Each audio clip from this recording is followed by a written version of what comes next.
Good afternoon. It's Wednesday, the 9th of October, just after 1 o'clock. Welcome to UK Column News. I'm your host, Mike Robinson. Joining me today is Charles Malet and hopefully Vanessa Beeley from Damascus. We just had a couple of technical issues with the link to Damascus, so hopefully those will be sorted out. We're going to get kicked off with the speech given yesterday by the Director General of MI5, Ken McCallum. He began by talking about the various state of the nation with respect to terrorism and so on.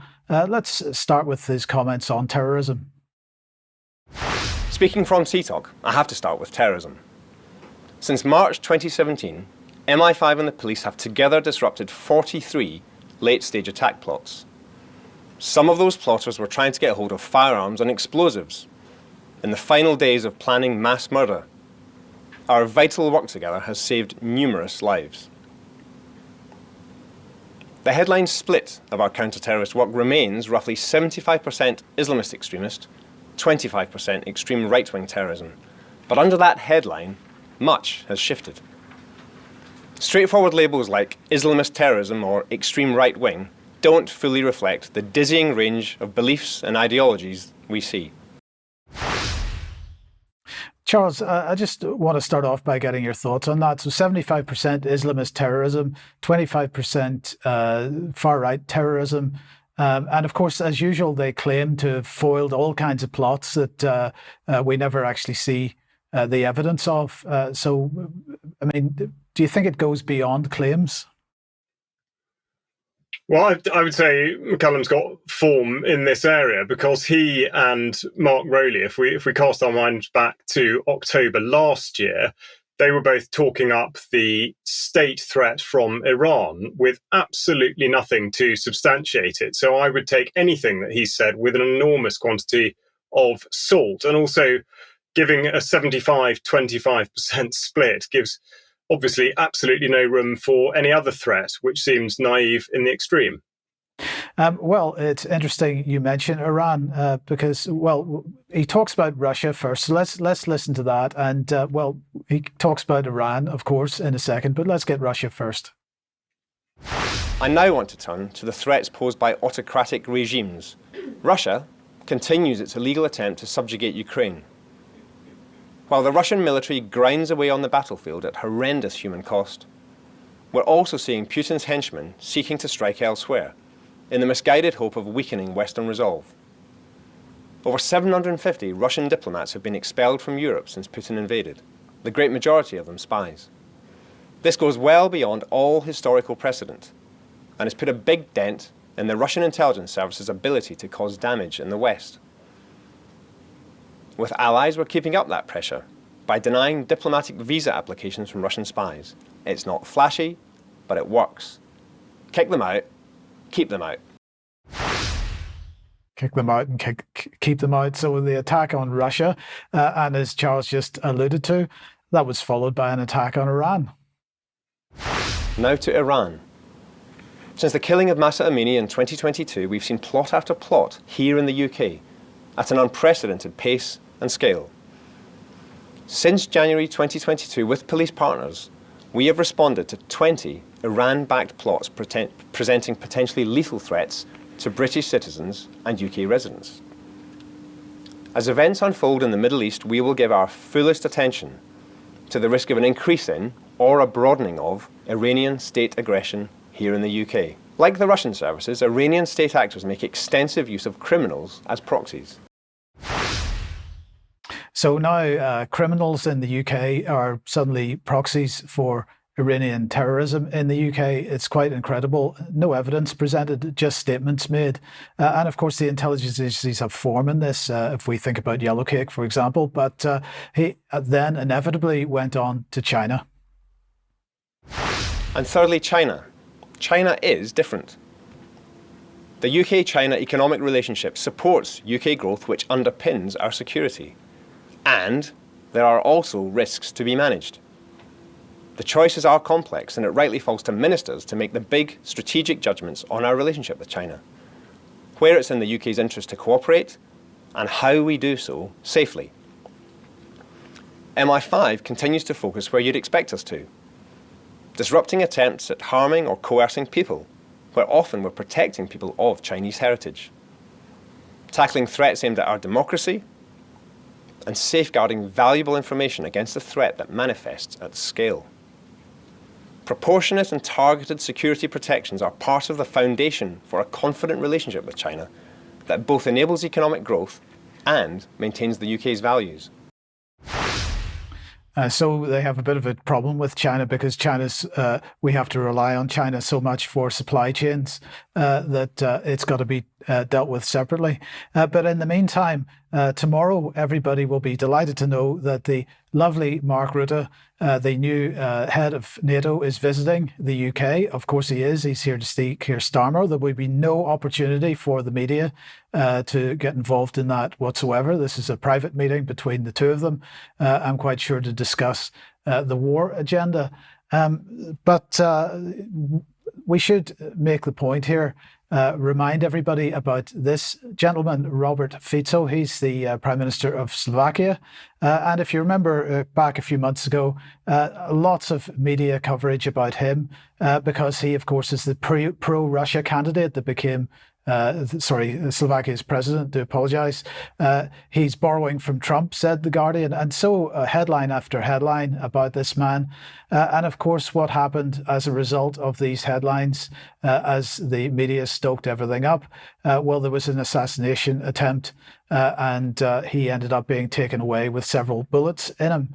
Now, he's recovered from that and he's now made a statement on the issue of war and the question of whether Mark Rutte is going to get his wish, because as we mentioned a few days ago, Mark Rutte wants Ukraine in NATO as quickly as possible. So this is from Slovakian media. Let's do a quick translation of the headline. So Fico saying the war in Ukraine is desired by the West and continues only because it wants to deal Russians on their knees. That's a poor translation, perhaps, or they probably put Russia on their knees. But basically, this is what he had to say.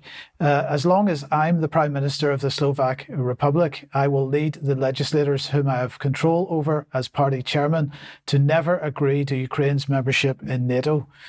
Ukraine's entry into NATO would serve as a good basis for a third world war because once Ukraine is a NATO member and a conflict similar to the current one breaks out, it will count as an attack on a NATO member and some extremely dangerous mechanisms can be triggered.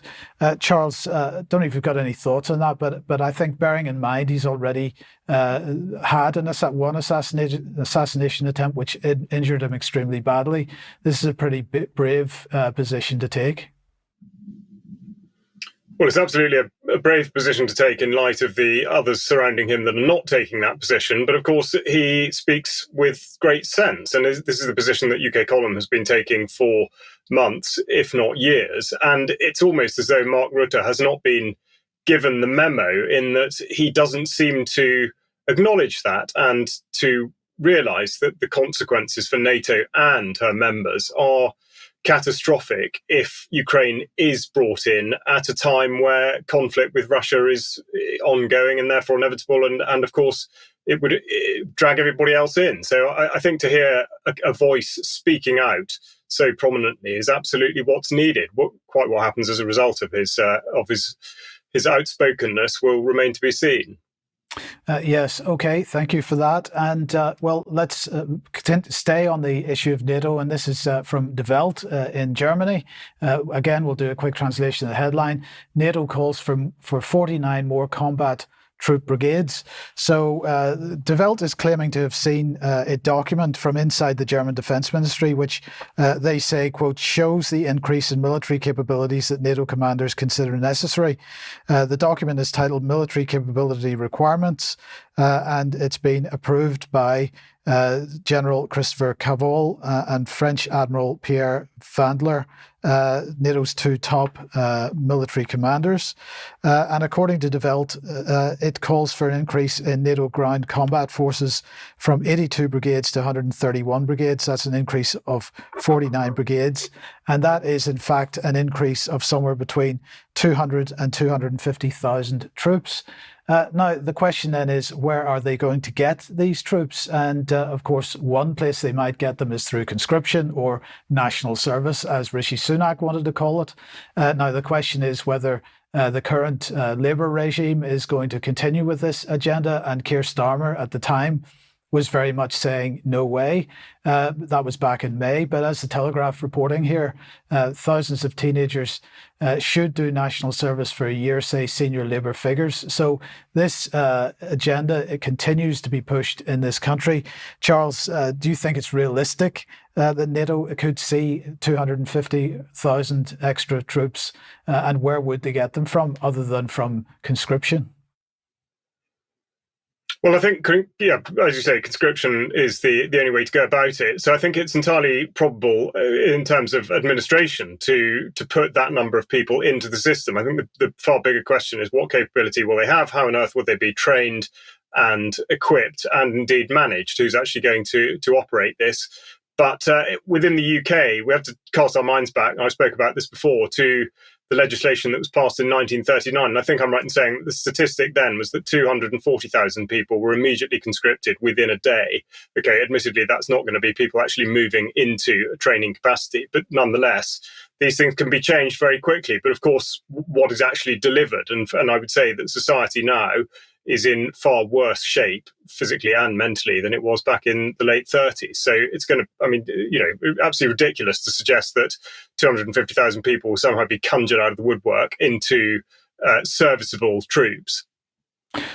Indeed. Well, look, I regret to say that Vanessa has not been able to join us so far, and she just sent me a message explaining the problem. So there is a technical problem in Syria. This is effectively a war zone at the moment, once again, sadly, because there's definitely an expansion of the conflict in the Middle East into Syria now. So we will do our best to get Vanessa on perhaps later in the programme, but otherwise we'll see her next week, no doubt. But Charles, let's move on to your segment then on education and the money that the government has decided they're going to put into tackling anti-Semitism in education. Yes, thanks, Mike, and a proper good afternoon to you all. What looks like a straightforward announcement, albeit one that's designed to score political points, a gesture of opportunism, one might say. The Education Secretary has announced a pledge of £7 million to tackle anti-Semitism in education. But to what end, and where might this go? Well, they say that the funding will aim to educate people about anti-Semitism and better equip schools, colleges and universities to stamp out anti-Semitic abuse. Now, of course, that is very much open to interpretation. And they go on to say the commitment comes after the number of incidents of anti-Semitic abuse nationwide more than doubled in the first 5 months of 2024 compared to the same period a year earlier. On university campuses, the number of incidents grew by 465%. Now, clearly, that sounds like a remarkable increase, and huge numbers, therefore, must be involved. But is that really the case? These statistics have come from a report by the Community Security Trust, CST, which has the unique distinction of being part funded by government, but also able to conduct joint patrols with the police in this country, making Judaism the only religion to be afforded such privileges. And in their report, in fact, we see that during the first 6 months of this year, there were 96 anti-Semitic incidents in which the victims or offenders were involved in student unions, societies, or other representative bodies. Now, to put this in context, there are 2.9 million students in university education at the moment. Further, UK universities has compiled a report to suggest that ethnic minorities are represented as saying that 24% of them have experienced some sort of racial harassment over the course of the year. And when it comes to black university students, 45% say that they've experienced some sort of racial harassment over the course of the year. So the government absolutely cherry-picking their statistics in this instance. But of course, we then get this reinforced by the Prime Minister, who gave a speech at the Holocaust Education Trust back on the 16th of September.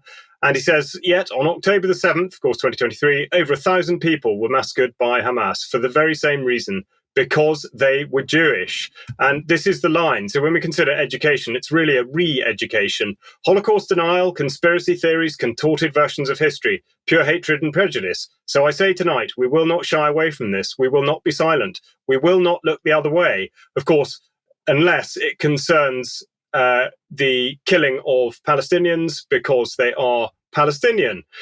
We will build that National Holocaust Memorial and Learning Centre and build it next to Parliament, boldly, proudly, unapologetically, not as a Jewish community initiative, but as a national initiative, a national statement of the truth of a Holocaust and its place in our national consciousness. Now, as has been said many times on UK Column before, the National Holocaust Memorial is highly contentious because it concerns planning legislation in the Victoria Tower Garden, which absolutely is not a given that it will go through. And calling it national initiative about something that did not happen in this country to people of this country is perfectly extraordinary, but that's the way we're being pushed with this. He further reinforced all these points with a statement to the Commons on the 7th of October, in which he says, with the Middle East close to the brink and the very real danger of regional war, last week the Iranian regime chose to strike Israel. The whole House will join me in condemning this attack. We support Israel's right to defend herself against Iran's aggression in line with international law. So as I say, we are concerned here with re-education. The whole House will join me in thanking our brave servicemen and women who have shown their usual courage in countering this threat. But make no mistake, this region cannot endure another year of this. So the inference being that our servicemen and women have been closely involved in military action so far. All sides must now step back from the brink and find the courage of restraint. There's no military solution to these challenges, so we must renew our diplomatic efforts. Well, now, he said this. Peter Kyle, the Secretary of State for Science, Innovation and Technology, appears to have said something slightly different or has not ruled out military action. This was him speaking to Laura Kuenssberg on Sunday just past. Now, the UK has helped Israel on some of the occasions when it has defended itself from Iranian missiles. But would you rule out the UK military being involved in any way in any attacks on Iran? These are operational decisions that must be taken. These are a question of principle.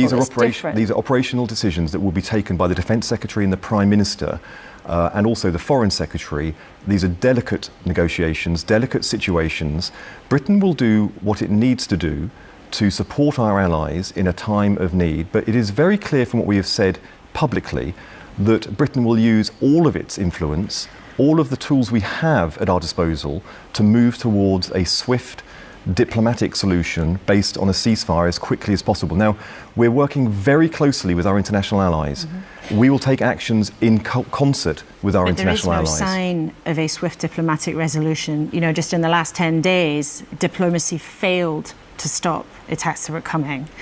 And this is a question, for some people in your own party, this is a question of principle, that it's okay, in some people's view, for the UK to be supporting Israel when it's defending itself, for our jets to be in the air if there are missiles raining down on Tel Aviv. But it would not be acceptable for the UK military in any way to play a part in Israel attacking Iran. That's a question of principle. Would you be comfortable with the UK military helping Israel attack Iran? We simply don't know the circumstances of what is happening might or might not happen in the days ahead. And I think all of you viewers would understand why I'm not going to get involved in operational circumstances for an action that may or may not happen, and we don't know the details of in the days ahead. Do you think on the left that people would, how do you think they would view the UK government? Can we cut it? Sorry, my apologies. That was the wrong clip, which went on slightly too long. But you get the message. Purist doublespeak there by Peter Kyle, absolutely suggesting that there will be a likelihood that our servicemen would be engaged in conflict with Iran at the behest of Israel. So we go back to the education theme here. And just a reminder, which we've talked about many times, that the Holocaust, as reported by the Holocaust Educational Trust, has a place in the curriculum. By law in England, children are to be taught about the Holocaust. In fact, the Holocaust is the only historical event whose study is compulsory on the national curriculum, which turns us to the subject of home education. And this is because during a written question in September, the Permanent Undersecretary Stephen Morgan was asked about the Register, and he said that we cannot ignore the rising numbers of home-educated children.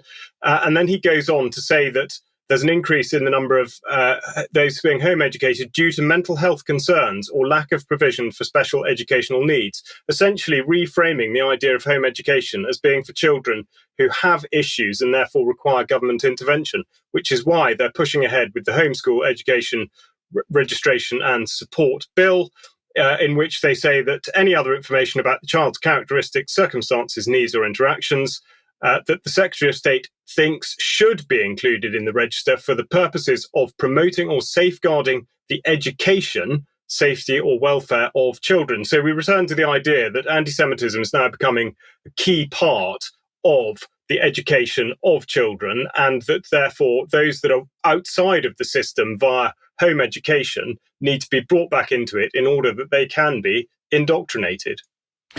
Yes, thank you, Charles. And we'll be talking a little bit more about education and how children are being indoctrinated a little bit later in the programme. But I'm very glad to say that Vanessa has managed to join us now, after all. And Vanessa, welcome to the programme. The war apparently beginning to expand towards Syria. Yeah, I mean, there's been a low-key intensity war against Syria for more than a decade now from Israel. But we've seen the expansion, heavy expansion into Lebanon, now more than 2,000 dead, 9,000 to 10,000 injured in Lebanon, not mentioning, of course, the genocide in Gaza. So last night, Israel was defending itself by bombing 3 residential apartments in the middle of the city of Damascus in an area called Mezzeh. You can see there it's pretty built up. 9 civilians dead, 11 plus injured, and still searching for people under the rubble. The claim by Israel is that they were targeting IRGC, the Iranian forces, commanders. Iran has denied the death of any Iranian citizen. Then they changed it to a Hezbollah commander responsible for allegedly smuggling weapons. That's also not yet been confirmed, but we do know that these 9 civilians have died, one of whom was Dr. Rahaf Kamhir, urologist with the Damascus Health Directorate. And then an entire family of Yemeni civilians, Yemeni professor Dr. Shohi al-Aoud, his wife and 3 daughters were killed in the bombing. And then the Ministry of Defense in Syria put out an official statement sort of around 2015. So again, this is a very busy time in the city center. The Israeli enemy launched an air aggression with 3 missiles from the direction of the occupied Syrian Golan in the south, targeting a residential and commercial building in the densely populated Mezzeh neighborhood, which led to the martyrdom of 7, it's now 9, including children and women, and the injury of 11 others as an initial toll. And work is still ongoing, as they say, to rescue others from the rubble. But I just wanted to bring people up to speed with what the intention potentially is, of course, not only in Syria and Lebanon and in Palestine, but in the entire region. So at Netanyahu's speech at the UNGA, you had the curse and the blessing. Well, the curse, of course, is Syria, Iraq, Iran, Lebanon, and we presume Palestine, although they're not even marked on the map.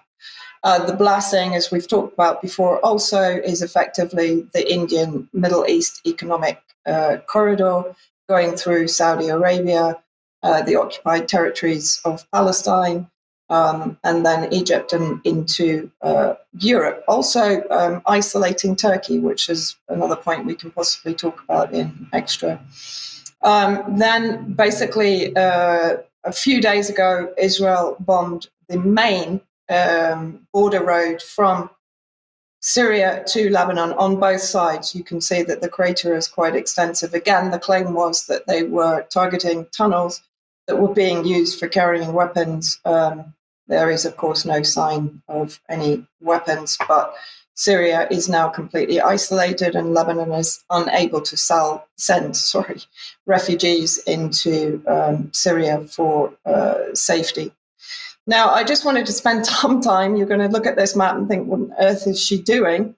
But I just wanted to point out the threats that now face Syria. So effectively, in the last week or so, we've had a series of bombing raids by the Israelis that have effectively been trying to clear pathways through the Syrian air defense and radar systems in the south, to the west on the coast, and centrally near Homs, which is there written as Hims, which is how it's sometimes written, but you can see it on the map. In the south, the greatest threat is actually of invasion by the Israeli forces from the occupied Golan territories in the sort of the southwestern corner of Syria. And why I've put that red circle, that's where I think Israel intends to try to reach. So it's going to intend to try to harness the remaining terrorist forces in the south, the separatist Druze, the Al Tanif military base of the US, which is also housing and training multiple armed groups, Rukban refugee camp, which is rather euphemistically called a refugee camp. It is also a recruitment and training ground for the various extremist groups. That's in the blue on the eastern border with Jordan. So they will have the support of the Al Tanif camp. They will have the support of factions in the south. And of course, that has been their intention from the beginning of the regime change war against Syria. The little sort of lightning strike there is the closure of borders with Lebanon, which again, as I said, isolates Syria. We know that NATO forces have been gathering in the north. We know that British military intelligence operations have been ongoing in the north of Lebanon, potentially, of course, targeting the border with Homs in Syria.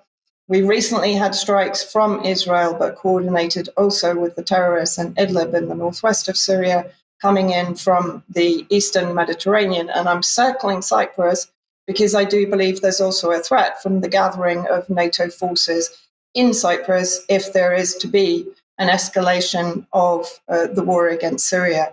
Now, in the northwest, you'll see there it's been announced that Jolani, the head of Al-Qaeda, or Hayat Tahrir al-Sham, as it's now known, previously ISIS, it's been announced that he's going to be leading a major ground assault in that area with drones and ground forces. We also know that Ukrainian special intelligence forces have been in Idlib, both to recruit terrorist forces to go to Ukraine, but also, we assume, training the terrorist forces in the northwest.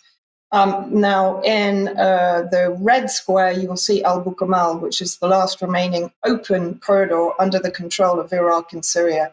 So the US is now, or has been for some time, attempting to take control of that corridor to completely close that eastern border for Syria. And of course, the northeast there is occupied by the Kurdish Contras, the Kurdish separatists under the control of Israel and the US, which is occupying the oil fields and agricultural resources in that area. So very much sort of heightened threat alert right now for Syria, and that appears to be where we're heading. And I just wanted to come back again to the Greater Israel map so people can understand why this is happening. Of course, 3/4 of Syrian territory is perceived to belong to Greater Israel. And where I've put the red circle is the area east of the Euphrates, occupied by the US and the Kurdish colonial settlers that have effectively ethnically cleansed much of that area of the Assyrian and Syrian population. So you can see precisely why the US is occupying that area in particular, to ensure that if Israel takes control of 3/4 of Syria, it will not be faced with an antagonistic state in that area. And, you know, many photos have been taken in Gaza of Israeli forces wearing a patch that shows very clearly the map of Greater Israel. And as we were talking about anti-Semitism, the support for this project and this agenda in Syria, in the entire region, is supported across the board in the EU, pretty much for the majority of EU countries, and certainly in the US and in the UK. And I just wanted to show this latest video of Trump talking about removing the Jew haters. We will remove the jihadist sympathizers and Jew haters. We're going to remove the Jew haters who do nothing to help our country. They only want to destroy our country. And we will never let the horrors of October 7th be repeated here on American soil. We will not let that happen, and we will solve the problem that we have. I wonder what he's going to do about the Jews that hate the Zionists. Interesting dilemma there, but we're just heading into uncharted territory, in my opinion, at the moment. Yes, very interesting, Vanessa. Thank you very much for that. Now, if you like what the UK column does, you would like to support us, the place to go is support.ukcolumn.org. There are options to help us there. You could make a donation or you could join as a member, and the various membership levels to join at. You pick something up at the UK column shop if you can. And a couple of people asking what our relationship with clive2carl.com is. Well, it's an affiliate relationship. So if you buy something at clive2carl.com, it doesn't cost you any more money, but we will get a small percentage of that money that you spend. So that's helpful to us as well. And of course, it helps Clive too. So we applaud that if you possibly can. But please share any material you find on the various platforms. Use the share links that are on the UK column website. And if you want to see the comments that go with the articles and videos, you can do so by clicking on that link there. Yesterday, the interview with Dr. Robert Everett, UK column member, went out. Fantastic interview. And if you haven't seen that yet, please do have a look at it. It's on the front page of the UK column website at the moment. And tomorrow, Charles, we're delighted that you have spoken to Chris Coverdale. Yeah, Chris Coverdale gives an absolutely fascinating interview which charts his many years of resisting tax because it is used with which to fund wars. And he describes this as being completely illegal according to UK legislation. So he plots the course between taking a position on tax resistance and reinforcing it by all various articles of legislation that show that that's what he believes he should do. So definitely worth tuning into to learn how he does what he does and why. And at the weekend, you're speaking at an event. Yes, that's right. Yes, in Stroud, run by Project Libertas, Your Life in Their Hands. And I'll be there with Gemma Cooper, Andrew Bridgen and Sandy Adams. So if you haven't yet got a ticket, do go to Eventbrite and search Project Libertas and Stroud. Thank you, Charles. Now, we don't have a graphic for the UK column event on the 19th of October because all the tickets are now sold. So we will maybe have another announcement about that in the not too distant future. But in the meantime, if you're in Glasgow and you'd like to take part in the Glasgow Peace March being run by standforpeace.co.uk, that is at 12:30 on Sunday, the 13th of October at George Square. Get along to that if you possibly can. And a reminder of the Alternative View live stream, which is taking place on Sunday, the 10th of November.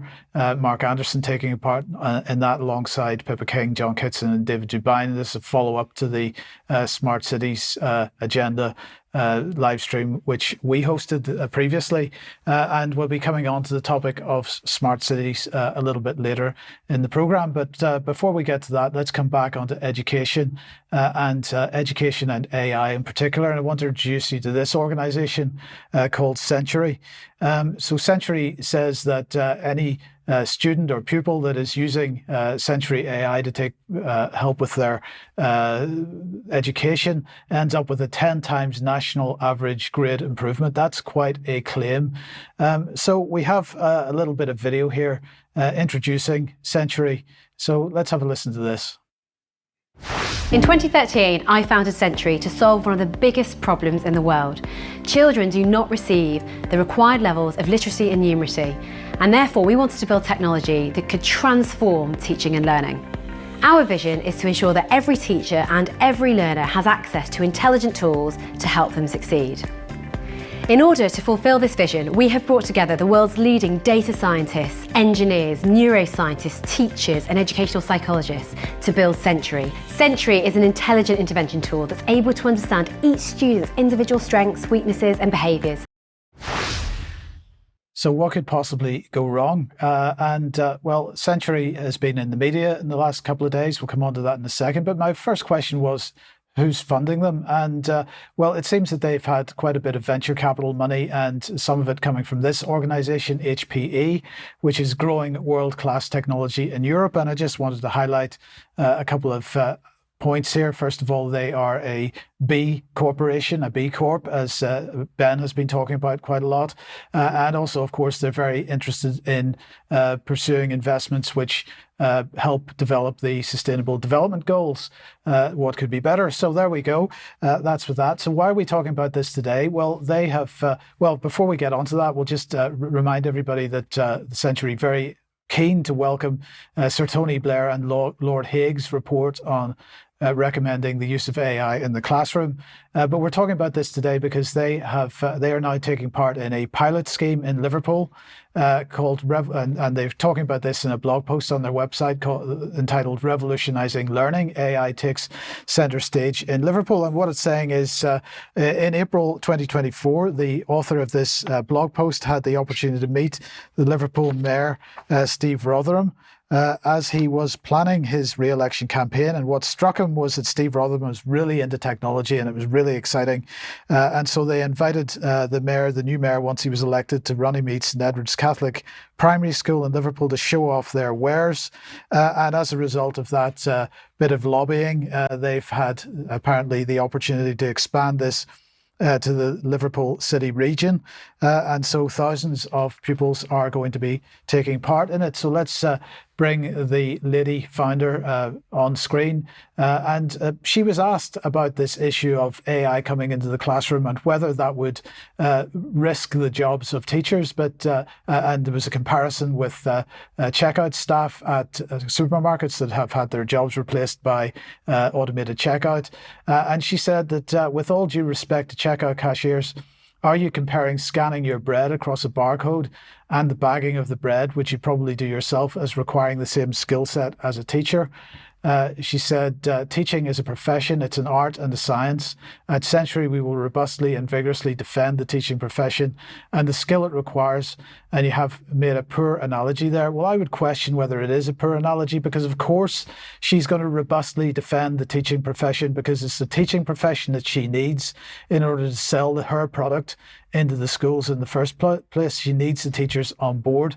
But I would suggest very strongly that this is the end of the teaching profession. And why? Because, of course, if teaching is being done by AI, the behavior is being tracked by AI, then every student gets a very tailored education, which hopefully brings them and frames their minds in the way that the AI is programmed to frame their minds. Now, if you want to get any more background on this, you should watch the interview that Debbie Evans had with Ben Rubin back on the 3rd of August last year, entitled "Master of Puppets, The Future of Britain," which covers this issue and this organisation in a little bit more detail. And then in the meantime, I want to mention this because Tesco Mobile has decided to help fund Digital Matters. So Tesco Mobile, they say, is expanding a partnership with Internet Matters. This is a not-for-profit which offers internet safety advice. And what are they doing? Well, they're basically looking at creating things like the Little Digital Helps Toolkit. And they produce lesson packs for teachers, so teachers don't have to think for themselves. They just regurgitate the lesson packs, covering such as areas as misinformation and disinformation. So the agenda is out in force, and the teachers need to waken up, I think, to what they're being asked to promote. But let's move on, Vanessa, to the issue of smart cities. Yeah, well, I wanted to try to to make the connections between what is happening right now in West Asia with Israel introducing the new order and the blessing and curse maps and so on, and how that basically interlinks with what is also coming and has been coming for some time in the West, because I think it's very easy to disconnect the two. So I'm going to have a quick look at Azerbaijan, which is, of course, on the border with Iran, and the small section there, Karabakh. Karabakh, thank you. Or Artsakh, as it's known by the Armenians. And of course, that was a majority Armenian area that has effectively now been occupied by Azerbaijan. And as I said, is right on the border there with Iran. Remember the cursed map? Iran is included in the direction of travel at the end of that journey of expansionism. So then let's have a look very quickly at the historic connection between Israel and Azerbaijan. So this was back in June last year. 92 flights from Israeli base reveal arms exports to Azerbaijan. Haaretz investigation reveals dozens of cargo flights from Baku to Israeli airstrip used for the export of explosives. Israel sells Azerbaijan weaponry worth billions and per sources receives oil and access to Iran. Tensions between Azerbaijan and both Iran and Armenia have ratcheted up recently. So let's have a look at what that includes. So they've had a strategic alliance with Azerbaijan for the past 2 decades, and they sell the large Shiite majority country weapons worth billions. In return, Azerbaijan supplies Israel with oil and access to Iran. According to foreign media reports, Azerbaijan has allowed the Mossad to set up a forward branch to monitor what is happening in Iran. Azerbaijan's neighbor to the south, and has even prepared an airfield intended to aid Israel in case it decides to attack Iranian nuclear sites. Reports from 2 years ago stated that the Mossad agents who stole the Iranian nuclear archive smuggled it to Israel via Azerbaijan. And according to official reports from Azerbaijan over the years, Israel has sold it the most advanced weapon systems, including ballistic missiles, air defense, and electronic warfare systems, kamikaze drones, and more. And of course, we shouldn't forget that the helicopter of President Raisi and Foreign Minister Abdul Hayyan of Iran crashed very close to the border with Azerbaijan. So coming forward, Israel offered Azerbaijan cooperation to create smart cities. Guess where? In Nagorno-Karabakh. So in an area basically that is occupied and inhabited by majority Armenians. This you can freeze frame and read. I'm not going to read all of it, but clearly the smart city is exactly what we know it to be, a way to control information, to control your electricity and water supply and usage, to control education, to control your movements, or at least to surveil your movements, exactly as we expect it to be in the West when they are introduced or are being introduced. But this then becomes, of course, interesting. This connects back to Palestine. This is a documentary made by Mint Press News. Manar Adli, Automated Apartheid, walking through Hebron Smart City. And remember, we've talked about Unit 8200, the various tech startups and surveillance startups in Israel that now have their tentacles basically across the West, but particularly in the UK. So let's have a look at what Manar said about, you can go to the Mint Press report. The link will be in the notes, of course, and you can actually watch the documentary. I do recommend it. So she talks about the largest city in the West Bank where history collides with the modern hum of daily life. This Sentinel is not a person, but a network of surveillance technology known ominously as the Hebron Smart City. Designed by Israeli authorities, this system blankets the city in a web of cameras, sensors, and even automated weapons, tracking every movement of its Palestinian residents.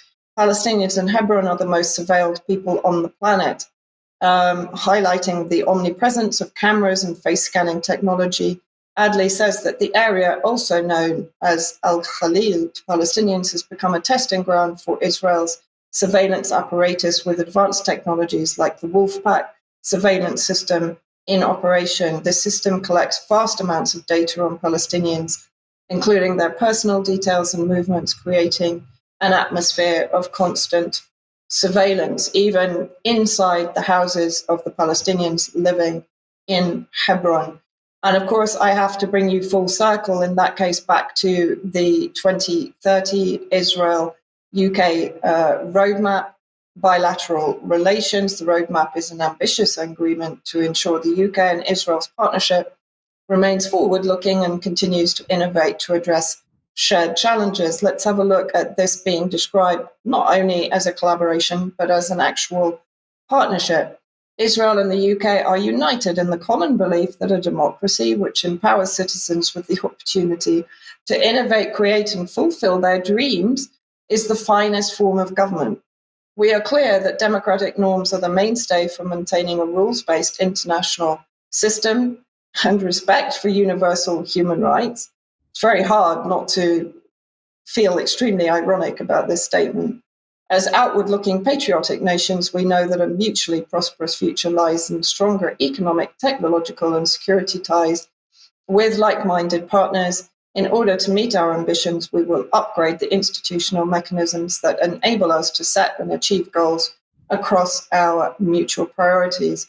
Now, we know for a fact, of course, that which Israel is looking to introduce into UK society has been developed through genocide in Palestine. Thank you for that, Vanessa. Thank you very much. Charles, that's, I suppose continuing with a theme on this, because smart cities, of course, will have smart cars. Well, they will. They may. They might not have very many of them. And just in case I am the only person to have read the Traffic Commissioner's annual report 2024, I will pull out of it a few details which I think bear relevance. Firstly, autonomous vehicles. They say that trials continue to be successful. Now, that's highly questionable. And the powers are now in place for a potential future role for traffic commissioners in regulating such vehicles. Significant that they have put the powers in place, because the statistics really do not back up that they should be in a position to do that. Nonetheless, self-driving vehicles is what we're talking about here, described by Parliament as such. In July 2022, the Highway Code was updated to clarify that when a self-driving vehicle in which the person in the driver's seat may be asked to retake control is in the self-driving mode, that person may turn their attention from the road, but must always be able and ready to take control when prompted. So just like you to think a little bit about how that will play out in reality and whether it sounds like a safe option. This is not the case for more limited driver assistance systems, where the drivers are required to exercise proper control, as per the Highway Code, at all times. Now, back in 4th of June 2024, Debbie Evans referred to the Automated Vehicles Bill, as it then was, now the Automated Vehicles Act 2024, which tries to pin some of this jelly to the wall. And in talking about the offence of driving in a dangerous state, it puts it like this. It would be an offence if it would have been obvious to a competent and careful user of the vehicle at the moment when the authorised user in charge feature in question was engaged that the current state of the vehicle would make it dangerous to use it in the way in which it is being used.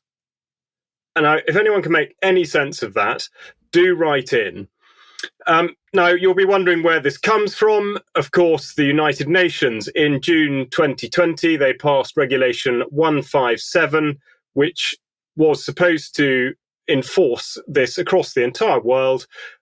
What's known as automated lane keeping systems. Admittedly, that's not the entirety of the autonomous vehicle capability. But what they say is similar to what the government have said. Once activated, ALKS are in primary control of the vehicle. However, the driver must be in a position to respond to a takeover request from the system. Now, this is very much like the AI in the classroom, in that if you're not operating this system yourself all the time, then inevitably you're going to become tired and used to the fact that you're not really in control of it, and therefore are you going to be able to respond as quickly as the vehicle system is actually asking you to, which brings us on to this idea of threat, dangers, and unforeseen consequences, or indeed unintended consequences of this, highlighted very well, I think, by the National Accident Helpline, which have summarised the dangers as such. And this is not an exhaustive list. But first of all, and we've seen this before with trials in the United States,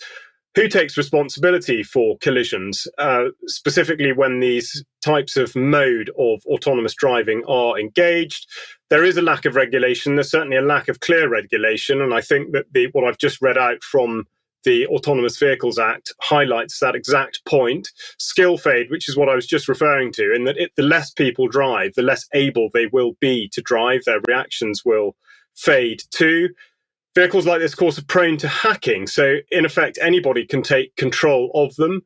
There's an increased radiation threat with all the various devices like GPS, Wi-Fi, Bluetooth, and indeed all the LED lighting coming off these things. There is the health threat of radiation within the vehicle. There are then, of course, the ever-increasing lithium-ion battery fires, which, in fact, have been reported on today. I think it's eBay have just been prohibited from selling such things due to the regularity with which fires are starting.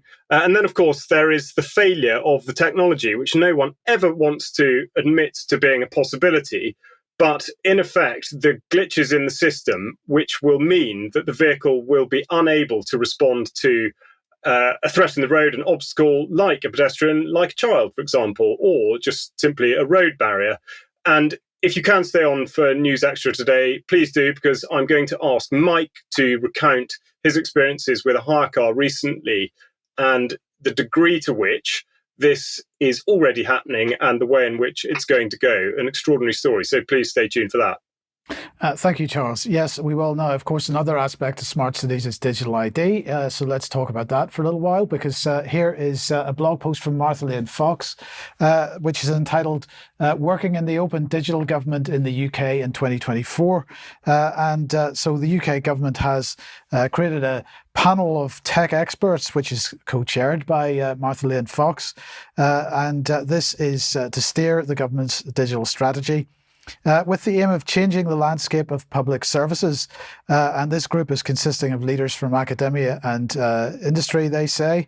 It's tasked with creating a 10-year vision for a digital centre for government. And so what they've done is that they've merged 3 Cabinet Office and Number 10 units with the Department for Science, Innovation and Technology in order to consolidate efforts driving digital transformation. So this is something we've got to look forward to. This is coming in parallel with the new Digital Infrastructure Services Development Bill, which replaces the Data Protection and Digital Information Bill. It contains most of the same kind of stuff. It includes, for example, provisions on digital identity and also on data protection, which actually means data sharing, enabling data sharing, particularly internationally, with a focus on data preservation, particularly in relation to online safety, they say. So, of course, digital ID being used as one of the mechanisms for implementing the Online Safety Act. It's not just in the UK. The European Commission has just proposed digital passports and ID cards for easier travel.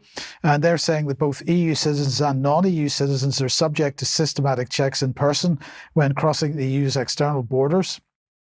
And that therefore the Commission has put forward a common framework for the use of digital travel credentials and a new EU digital travel app for travellers to create and store their digital travel credentials, which is very convenient because at roughly the same time that was announced, a so-called important development has emerged from the International Identity and Verifiable Credentials Summit held in Australia on the 3rd and 4th of October. This proof of concept demonstration showcased the successful validation of digital credentials across 3 continents, North America, Europe and Australia. But it's not just the big organizations. It's, first of all, we'll just show a LinkedIn post commenting about how great this was as they queued up to show their credentials. But as I say, it's not just the big organizations that are doing this, the big multinational organizations. It's also small countries. So Fiji has now decided to put a 3-year timeline on their rollout of national digital ID. So digital ID going ahead very quickly and very strongly, unless people decide to argue against it, perhaps. Where does that take us, Charles? Net zero and carbon capture, perhaps another aspect of the smart city. almost certainly, but we must be questioning the word smart by now. Yes, the Department for Energy Security and Net Zero announcing with great pride that they've pledged £22 billion into what's called carbon capture. And we have referred to it on the news before, but essentially it's the idea that by putting carbon dioxide underground, you may expect the temperature of the whole world to change. So they say that they're launching a new clean energy industry. Obviously, this is via Twitter, where else? They say that they're tackling climate change, and there are a couple of projects going live on Merseyside and Teesside. CCUS, carbon capture, utilization and storage technology, removes CO2 emissions before it reaches the atmosphere and stores it safely beneath the seabed using tried and tested technology that's been deployed for over 20 years. Now, stores it safely is underlined, and I will come back to explaining why that is in a second.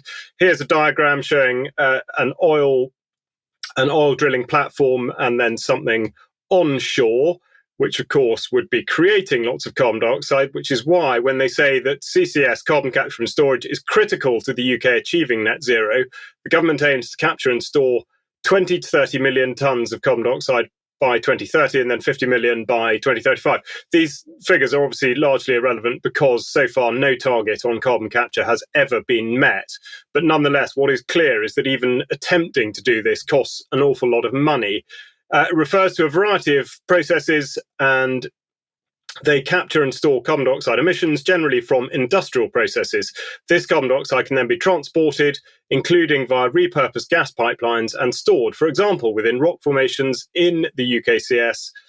My apologies, I can't remember what CS stands for, but I think it must be something to do with the seabed, including depleted oil and gas reservoirs. Now, the reason I've highlighted industrial processes, what they really mean are petrochemical plants onshore, and then pumping the carbon dioxide that they're producing away and back under the seabed, including depleted oil and gas reservoirs. It's even been suggested that carbon dioxide could be used as a flushing agent with which to push out oil and gas.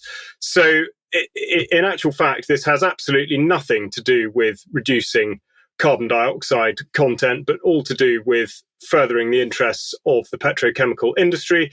Going back to safety, here an article from The National talking about a pipe explosion, raising fears about Scottish carbon capture plans. This was in February 2020 in Satartia in Mississippi, where 50 people were hospitalized, foaming at the mouth, unconscious after being poisoned by a carbon dioxide leak. And then we had another example more recently in interestingly named town of Sulphur in Louisiana, where effectively the same thing happened. So the incredible irony, of course, in suggesting that carbon dioxide is dangerous when it isn't, they then concentrate it to the point where it does become an asphyxiant and intoxicant and is then ready to harm anybody in the vicinity should there be a leak. But of course, we now have to examine the incredible arrogance of the climate science body and indeed the complete ignorance of any unintended consequences. The Scientific American asked several years ago, does rising carbon dioxide benefit plants? Effectively asking the question, if carbon dioxide levels are increasing and they cannot be attributed to man, is this because there is a requirement for more carbon dioxide in order to stimulate plant growth because we are bashing so many plants down? A scientist there, Richard Norby, said you can't just look at carbon dioxide because the overall context really matters. Well, that seems to be a lesson not learned as we continue to look only at carbon dioxide. We go on to see why these things happen, and in particular concerning lobbying. And back in January of this year, the then Green Party MP, Caroline Lucas, drew attention to this by saying, in spring 2023, OE UK board members of Harbour Energy and Equinor met with Treasury officials. The minutes secured by a Freedom of Information request state that the Equinor reps smiled at the government's reassurances. Yes, I am sure they did. And indeed, she's quite right. When we look at Transparency International's very good database of the lobbying of government at openaccess.transparency.org, you're able to look up very readily how many engagements have taken place between industry and government, and it is an awful lot.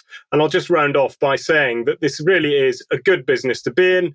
On the government's contract finder at the minute, there is a £4.4 million contract for an organisation who will write the policy on standards and methodologies of greenhouse gas removals. So effectively, with this technology, there's no need for it to work or for it to make any sense, but there is an awful lot of money in it. Yes, indeed, there is. Thank you very much, Charles. Well, that brings us to the end of today's programme. Thanks to Charles and Vanessa for joining. Thank you all for watching. As Charles mentioned, we'll be having a slightly interesting conversation about automation in cars in Extra in a few minutes' time. But do join us for that if you're a UK column member. Otherwise, don't forget the interview with Chris Coverdale, 1 p.m. tomorrow, and we'll see you at 1 p.m. as usual on Friday for another news programme. See you then. Bye-bye.